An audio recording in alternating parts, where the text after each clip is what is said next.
గీతకి నాన్నగారంటే భయం.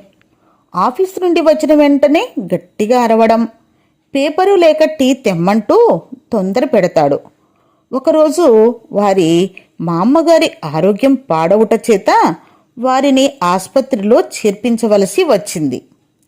గీత తల్లి ఆసుపత్రికి వెళ్లడంతో గీత ఇంటిలో ఒంటరిగా ఉండిపోయింది. రాత్రిపూట నిద్ర పట్టనే లేదు. అకస్మాత్తుగా కరెంటు పోయింది. భయంతో గీత ఆందోళన పడింది. అప్పుడే చీకట్లో వెలుగు కనపడినట్లు తండ్రి మాటలు వినపడ్డాయి. గీత, నిద్రపోయావా అని. భయం వేస్తోంది నాన్న అని గీత చెప్పింది. గీత తండ్రి తన తలవైపున కూర్చొని నుదుటిపై చెయ్యి వేసి గీతకి చాలా జ్వరంగా ఉన్నదని మిగతా కుటుంబ సభ్యులతో చెప్పారు. వారు వెంటనే వంటింట్లోకి వెళ్ళి పాలు వేడి చేసి తీసుకుని వచ్చారు. అదేవిధంగా మందులు కూడా తీసుకువచ్చారు. గీతతో మందులు వేయించి పాలు త్రాగించారు. తలపై చల్లని రుమాలు చుట్టే సమయంలో గీతకు నిద్ర వచ్చేసింది. ఉదయం గీత నిద్రలేచి చూడగా తన తండ్రి దగ్గరలోనే కుర్చీలోనే పడుకుని ఉన్నారు.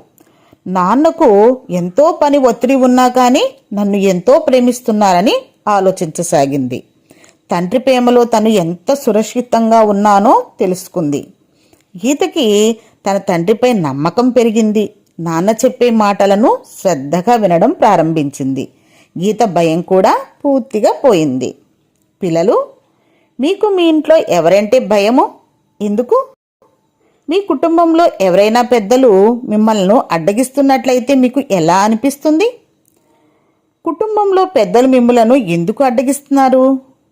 మీ పెద్దలు మీ మంచి కోసమే మిమ్మలను ఆటంకపరుస్తున్నారని మీకు అనిపిస్తే మీ ఆలోచనలో ఎటువంటి మార్పులు వస్తాయి? మీ అభిప్రాయాలను కామెంట్ రూపంలో తెలియచేస్తారు కదూ.